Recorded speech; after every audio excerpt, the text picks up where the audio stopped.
What's up everybody? Welcome back to the channel. Today we're going to be looking at 5 common training errors that I see a lot when I'm at the gym that I want you guys to stop making.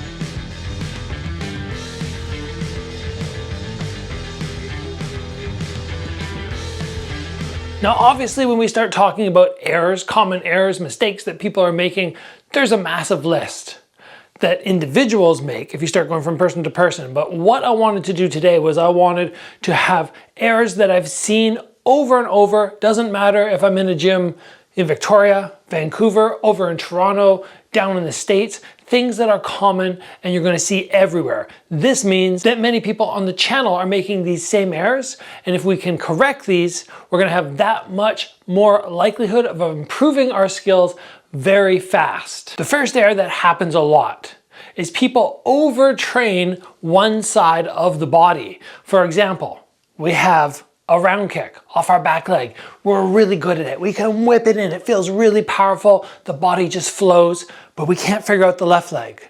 So we just decide to avoid it. And that's just one example, a very small example, but you get the idea. Overtraining one side of your body. If you go, oh, this is my strong side, or I have a lot of trouble with my right hook, it feels unnatural, so I'm just gonna do the one. The problem with doing this is when you limit the number of attacks you have, you become so much more predictable in your opponent's eyes.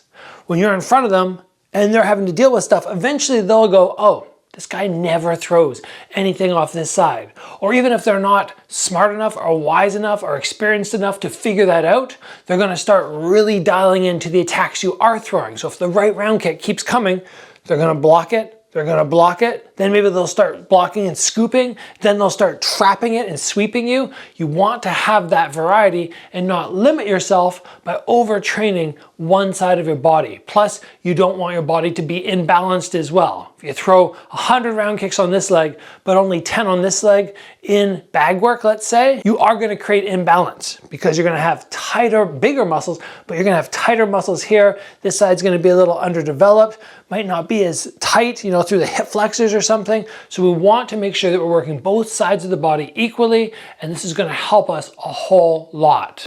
We are taking a moment to thank the sponsor of this episode, Ridge Wallets. Something I absolutely despise is having so many keys on your chain that it's constantly jangling around making noise. Well, this key case that Ridge Wallets has is spectacular. You eliminate all that noise. And for somebody like myself, if I'm heading out for a run and I want this in my pocket, I don't want that constant interruption. So this for me has been a game changer in being able to carry my keys, but not having them making a whole ruckus. Before I would just take all my keys on the chain and I would just put it in my car like that and hope I came back and they were still there. In addition, Ridge has this spectacular wallet which can hold up to 12 cards. Look at this. You just pop, you can grab your cards, got a spot in the back for your cash. I feel like this combo right now is the perfect gift for your dad, father-in-law, grandfather on Father's Day. Ridge is having an amazing sale up to 40% off, one of their biggest of the year. You can head over to ridge.com/Varga10 and get those amazing savings and find a fantastic gift for somebody special to you. The next very common error that I've noticed when I spar with people and I tag them to the body is, they breathe out and they take it so poorly, and I go, man, I didn't even touch you there. What happened? They're like, oh, I forgot to tighten my stomach. And the common error is not tightening your stomach while you're in attack mode. If you just sit back here and you're like, okay, I'm relaxed, I'm attacking, still relaxed, I'm out here, now the guy attacks me, now I'll tighten? Sure, maybe that makes sense because you're only worried about the attacks when the guy moves forward. What happens if he counters? What happens is you attack if they manage to land on you and you're all flat and just punches are gonna sink in, or you rush into a front kick. You have to remember, as soon as you start to enter, tighten that core. Not to the point where you can't breathe anymore. I'm not talking about like, I'm just talking about like I am right now. Probably tightened about 80%. Stomach is strong, feeling good there. I can take shots and still talk to you guys. That's what we want. So if you haven't figured out how to do that, Sort it out.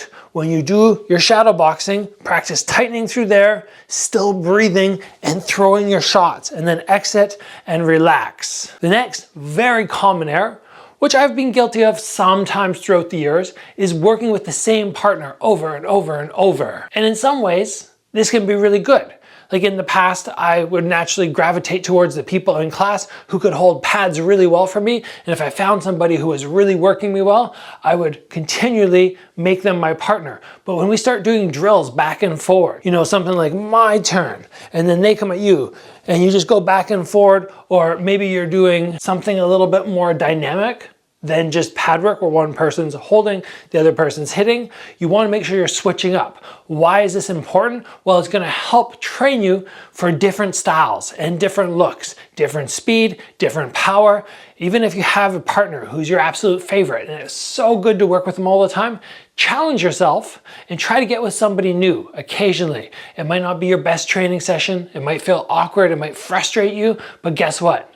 That's part of fighting. It doesn't always feel great, and you're gonna have days when you go into the gym and you spar with somebody new, and you're like, what the heck was up with that guy? It just felt so weird, and my personal style was thrown off because of him. Well, the more you train with unorthodox people and a variety of people, the less chance there is for that to happen. Another really common error that I see people do is they practice their favorite move over and over. And I see them on the bag or something, they just keep working the same thing. Maybe they love the spinning kicks and they're just throwing them so much, but I don't see them work a really solid jab. Or I see somebody who's really good at hands and they're just firing the hands the whole time, but they're not opening up their legs. It's very easy to want to do what we're best at and to neglect what we're not good at. But guess what? If you venture out and challenge yourself and try to go, okay, what's my weakest area? And I'm really gonna try and improve that. Sometimes you'll surprise yourself and something that was weak will become your strongest technique.